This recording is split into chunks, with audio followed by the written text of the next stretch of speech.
It's day 17 in the Advent calendar, my friends. Yesterday we talked about XCOM 2012 mods, XCOM Long War, and XCOM 2 modding. Today we'll talk about the Dream Team, Order of Operations, and Mortality. I'd also like to apologize for how late this episode is coming out.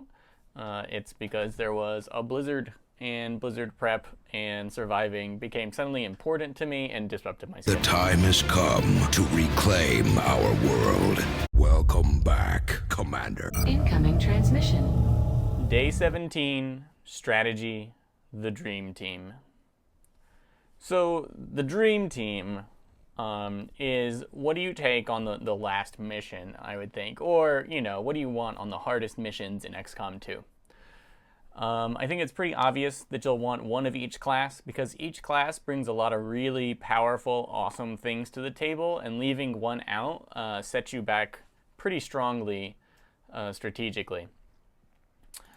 Personally, I would go with, so let's say you use a Grenadier that has mostly cannon effects but also salvo. So you can destroy cover and you can set up targets with suppression and hollow targeting. You've got Rupture, the perfect setup man for everyone else. You've got a Ranger who enjoys concealment but is mostly decked out to run and gun and dash and slash back and forth across the team, keeping enemies from disrupting other teammates and applying extra firepower when you no longer need him to scout. You've got, and maybe who can tank fairly well due to some of his dodginess or defensive abilities. You've got a specialist who majors in hacking but minors in healing, has a lot of medikit charges, but is able to hack things and generally plays it on the support side rather than the offensive hacker and zapper. You've got a PSYOP who is your safeguard. He's kind of like the manager of the team. He calls the plays and he uses his special abilities utility to just control the battlefield, make your other characters' actions safer, with some stasis shield or by stasising the enemy, taking over key enemies, He's just playing utility and safety.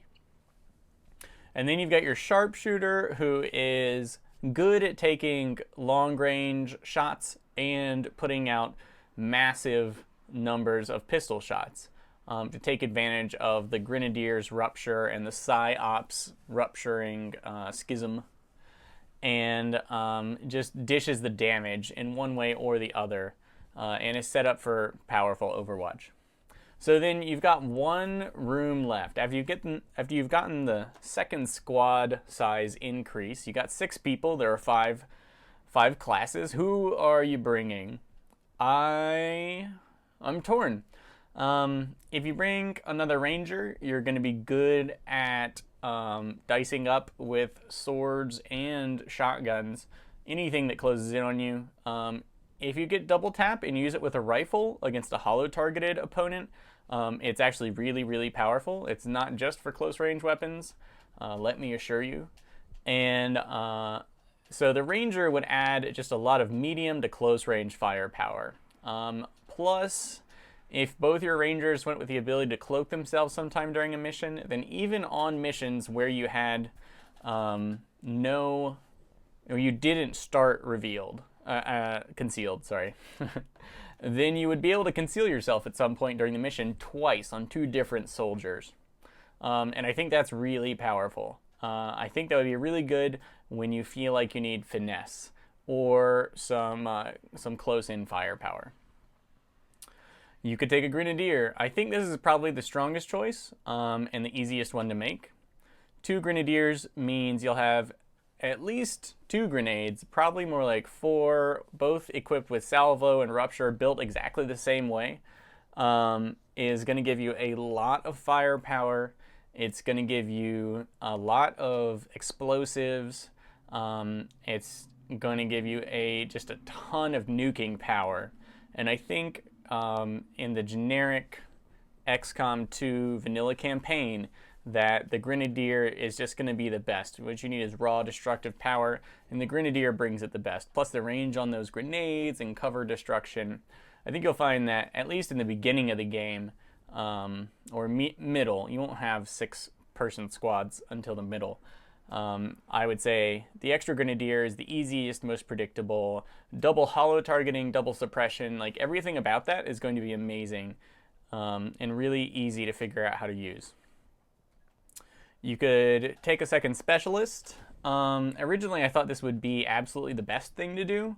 Now I think one specialist can really spec himself to cover most of what you need. So bringing in a second one is going to provide you a ton of heals.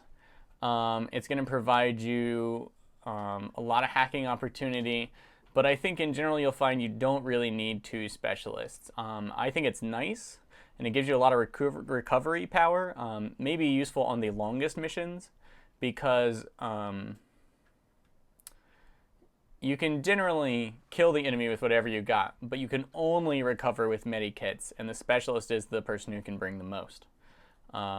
The Grenadier is going to be good on the shortest missions. Bringing in more firepower is going to be better on the shorter missions. Bringing in more scouting might be good on the medium-sized missions, but on the longest missions, you're just going to have to recover because the enemy's going to get a lot of chances to shoot you, and eventually they're going to hit, just because you're playing so many turns with enemies on the field. Taking an additional PSYOP, I think, is completely unnecessary because the PSYOPeratives can get all the powers. Maybe if there are a couple psi powers that you have split between 2 different operatives and you want all of them on the table at once, like Inspire, and you have Inspire on one and maybe Rift on another, then you're going to want to combine them. But I think for the most part, whatever utility, abilities an individual PSYOP has, it's generally going to be enough. And that's just going to make them incredibly useful all around. But they don't stack nearly as well as, say, 2 Grenadiers do, or 2 specialist medikits.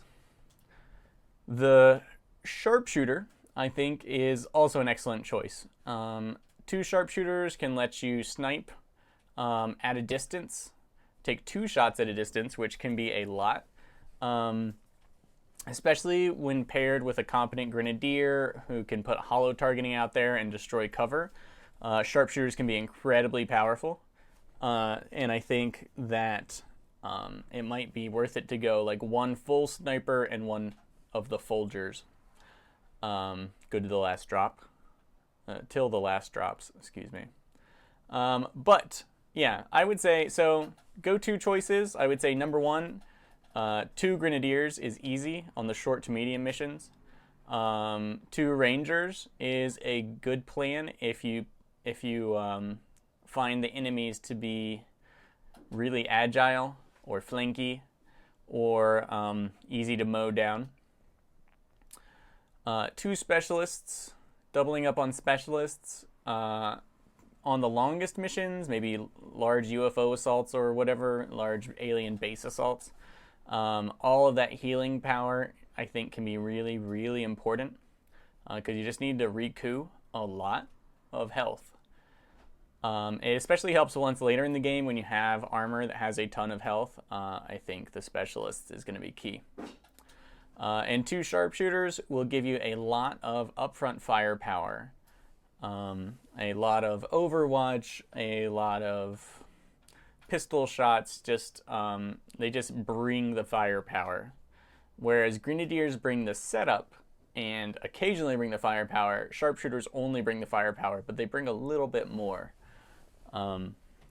Personally, I think the Grenadier is going to be the primary choice, and the Specialist for really long hauls, unless you're good at, you're very spot on when it comes to Incoming transmission.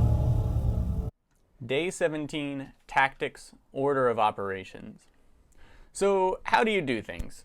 What order do you act in? This is all really important. Let's think about this in terms of the Dream Team.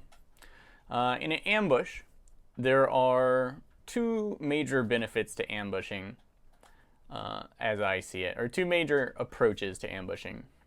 One is you can land a powerful area of effect ability on enemies because they're all grouped up, or two, you can take advantage of their lack of cover. So this leads you down two different paths. One is I'm going to nuke them early, and they're all going to be weakened, and I'm going to take them out quickly. That's what I think the area of effect ambush tactic is.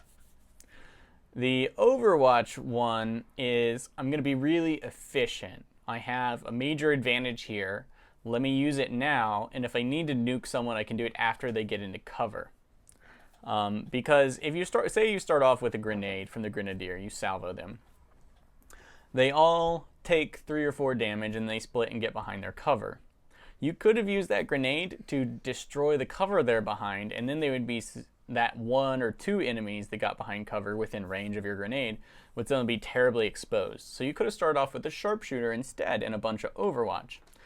In that case, instead of the grenade dealing 3 damage and everyone winding up behind cover, your sharpshooter hits someone, probably crits them, and all your Overwatch is unpenalized when you break concealment, meaning that instead of being at like 75% accuracy or reduced by 75%, I can't remember. I think that's correct, reduced by 75%. It's all 100% accurate, they have no cover, and you're just mowing them down with Overwatch or whiffing it all. It's much riskier. And then they're behind cover, but you still have your grenade to destroy that cover. So I think the taking advantage of the lack of cover, the exposure ambush tactic of just Overwatch is playing it efficiently and slowly and safer, because it leaves you with more charges on your special abilities.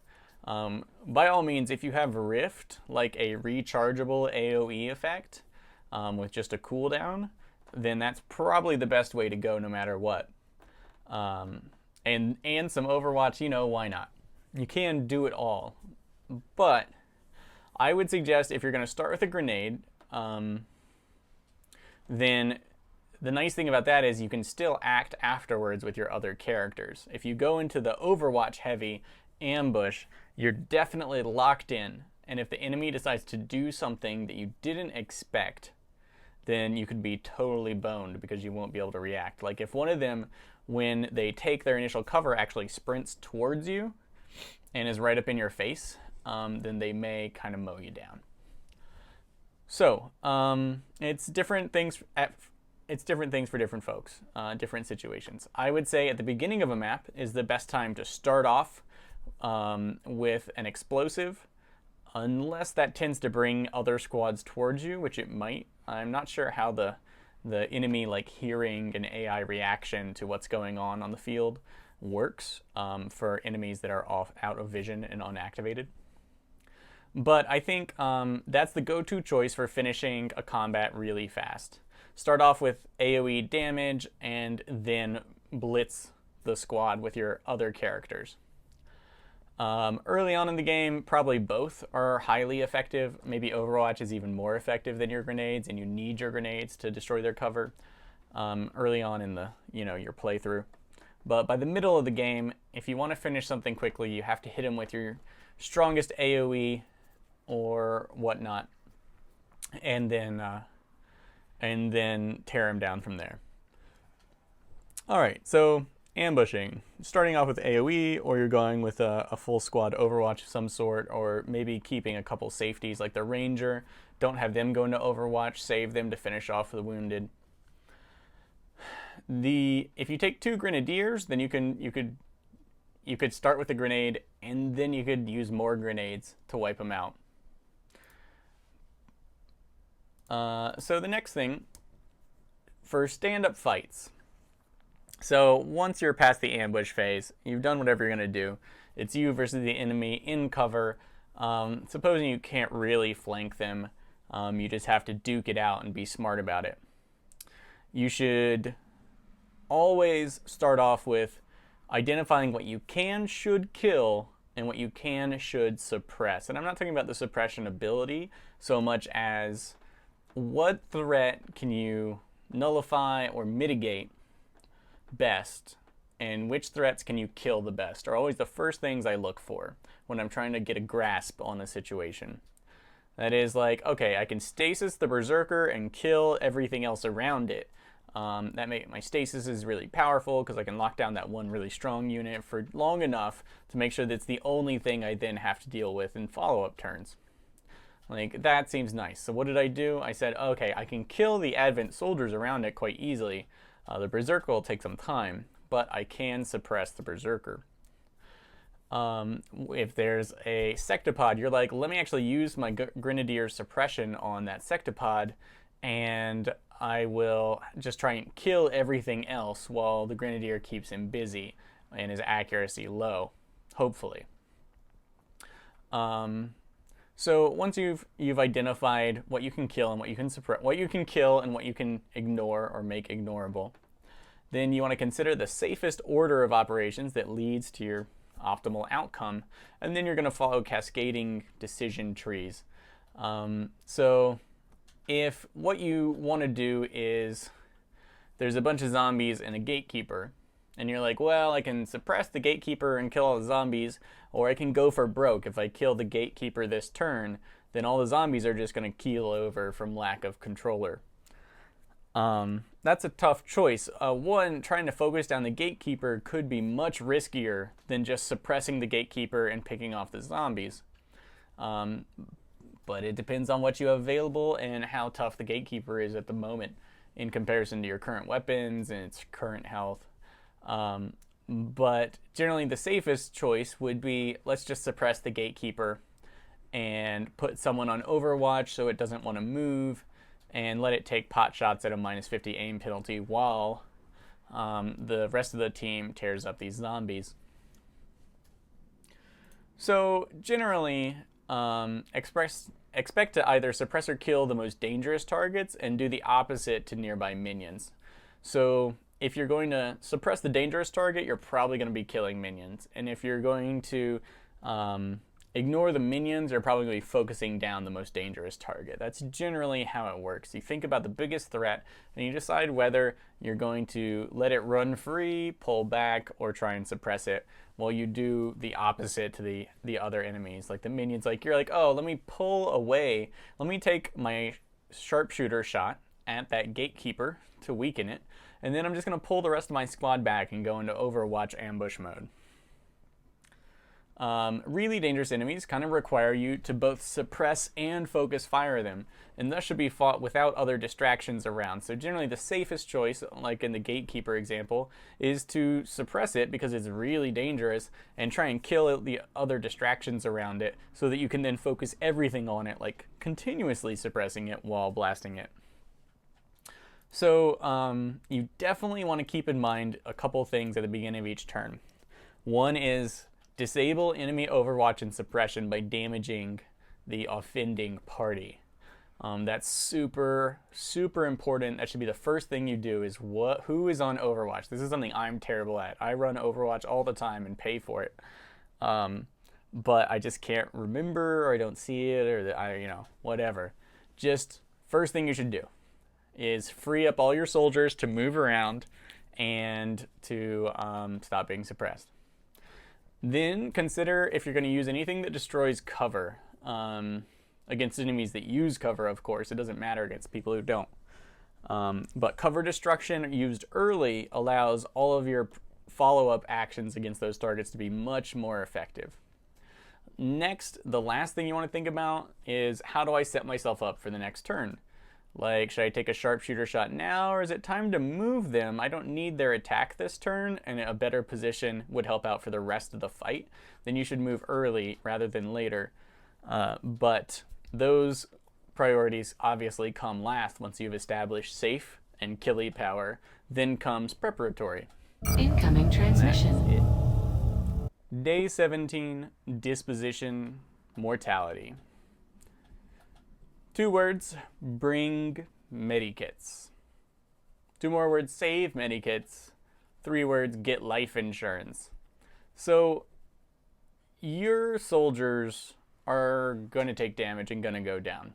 Like you can't have perfect mission after perfect mission. The RNG isn't built that way. Eventually you're going to take a hit. It's just going to happen. You cannot prepare a team as if they will never be hit, damaged, as if you will never lose a soldier. You need to, when you equip your team, include medkits, maybe on more people than you initially think you should. Like in my later playthroughs of Long War, I had 2 or 3 medikits out in a team of 6 to 8. It's just important. Now I played with Red Fog where your stats went down as you lost health, which makes it really, really important to bring a lot of medkits. But you're gonna need medkits. Don't just get in the habit of bringing a couple. And don't use them frivolously. Definitely save 1 last medkit in case a soldier goes down, and it's the only way to save them from bleeding out. I'd prefer to have 3 wounded soldiers and be able to save one that's going to die than to have 2 wounded soldiers and one of them healed up. It's much more likely you're going to make the wrong call about who needs the med kit, and then you're not going to be able to save the one that actually dies or starts dying. And by get life insurance, I mean the Guerrilla Tactics School. I forget what it's called. Was it Bloodworks maybe? Or maybe I'm thinking of old stuff. Anyway, the Guerrilla Tactics School has one upgrade that causes your soldiers to bleed out instead of die instantly when they go down, or makes it much more likely. Get that. Get that and bring medikits. And you won't have to cry over your poor dead,